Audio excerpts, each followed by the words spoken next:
Hello, it's the normal playing guy. Right, we have an easy A, we have a super easy A, the first, the physical.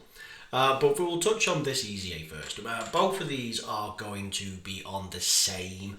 They're both sub easy A's per se. The same easy A event that's already come out, and that is for the full power freezer, the physical one. So get to grinding all over again. No stones, I'm afraid. Now the weakness is Planet Namek Saga, so any STR unit would be trumped from the Planet Namek Saga, but we can touch on that in a moment. But this guy came out some time ago, 2016, one of the most oldest units. He This was laughable. This because in sense, if you were against multiple attacks, you would take all but one damage, so you'd have 1 HP left. But then if you had another consecutive attack, you just get KO'd. It's not as if basically this should have been survive KO attack, ends the rotation. But like if it's literally got to fall on the last attack off the turn, otherwise you'll just get killed with the next attack. Even the next person cannot withstand even just 1 HP. So you're going to die. It was pointless. I can imagine this unit is going to be fully built up with attack because he's all about rage and fists of fury. So I can imagine something going crazy there. Don't worry about leader skill. It's not. It's just irrelevant. But we'll see. All right. Okay. Well, it's buffed a bit more than the fort at 90%, but sure. So 3 key 200%. Okay, 200% of an easy A stats coming in at 55%. Not very good. Now, I'll let this unit off. It is 8 years old, at the least. That's almost as long as Dokken's been going, basically. So again, we'll likely give it some, let it off. In fact, it's coming out to literally, it is. Wow, I didn't even have an awakening for several more years. Alright, well, again, stats be damned. 69% always gives us the best. More respectable looking stats, but again, this is the truth we're looking at. Hey, by now everyone's probably got this rainbow. It's an old ass unit. It's fair to say we're looking at this. If it is rainbow then, because of the age, 16,000 attack is pretty decent, 11,000 defense. Now we're getting somewhere, but that's what it takes. So again, we have KO attacks, but once within a turn, but it doesn't end the rotation. You survive the KO attack, but you'll still die from the next person or the next attack. But great. If 59% HP or less when you receive the attack, okay, additional 200% defense and attacks are super effective. Okay, what I like about that is that can happen during your turn.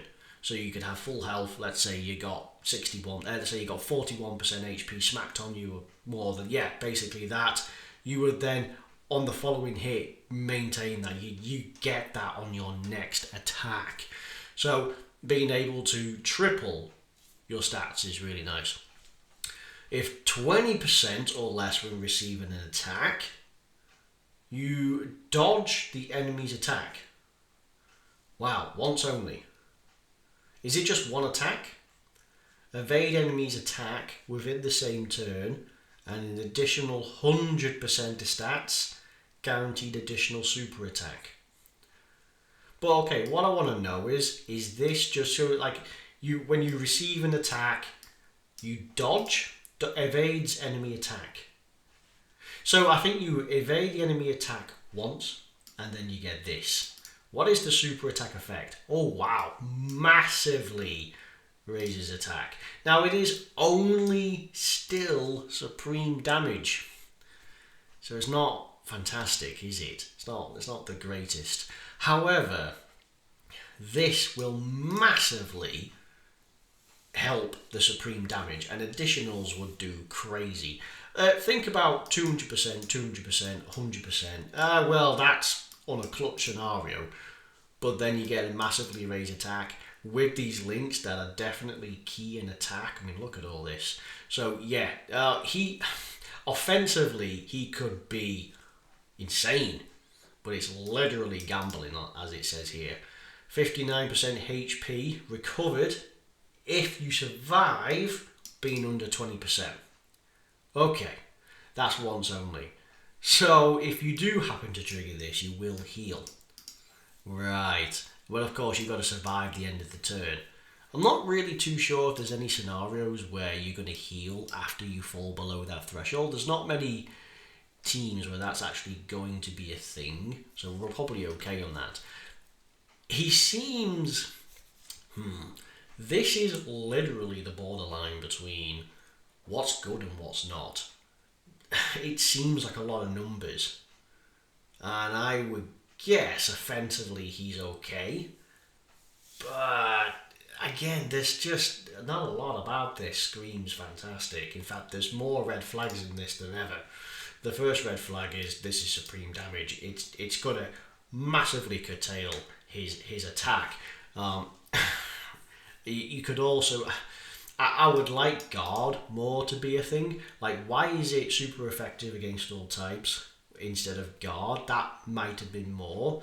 I kind of get the premise of this guy, right? You put all out attack on him, but I feel like this could be higher then. He could build up more attack per HP threshold lost. That again could be good. Doesn't even have to be defense. It could just be more hit, more attack. We could have more normals put in with a chance to trigger super attacks, because that is huge. It's going to massively offset. If this was... I mean, it should be a case of... I mean, they could just slap a little bit of defense onto that at the end. There's nothing stopping them from actually making them more capable of putting a defensive buff on this. So I feel like that's another red flag. But yes, I'm not saying we should massively... I mean, you could massively... It's still massively raise attack for the turn. So it's not as if you're going to stack. So again, you could actually have additional super attacks built in, or chances to do that. Because yeah, okay, massively raise attack is a crazy amount for this unit, but at the same time, it's not as if it's forever. It's going to double down on the offensive capability. Literally, you're gambling on survival. You will not survive with this unit unless you've got the power behind you to actually put somebody down in the ground. That being said, he's probably fun. He's runnable, and he's going to have a very specific use. One of those uses is he's literally just got to like the physical freeze are super easy A. Super easy A's, the caveat with them is you got to use existing easy A units, and again it's Namek Saga. He's an STR, he's an easy A. He's going to be clutch when it comes in against that. So there we go. I mean, I would like to see something more again, like with this attack, you get an additional attack. More, I'd like to see more. Again, it could be HP threshold. Could be like that LR freezer, right? The STR one, who gets more powerful or more ludicrous as he loses health. I could kind of see the same deal that should have been with this. Nonetheless, the teams then. We'll quick look at the teams. Namek Saga, of course. Pure Saiyans, you ain't going to run him on that. Goku family, you just won't.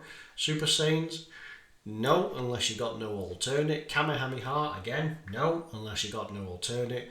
I'll tell you what he could be good on. Saviors, Bond of Friendship, Turtle, Earthbred, Exploding Rage, Trusted Will, Battle of Fate. Maybe not Exploding Rage, because that is purely extreme based. Look at this and you tell me, what kind of superclass team can you make with this? You just can't. So it's a villain team. So that being said, that one's out of the question. That being said, Planet Namek Saga. So the easy A for, well, the super easy A for this guy relies on this guy. So heavy. When it comes to completing said easy A for this, again, it's not the worst. I mean, honestly, you could just pop the Ginyu squad. The free-to-play Ginyu squad will make it through this.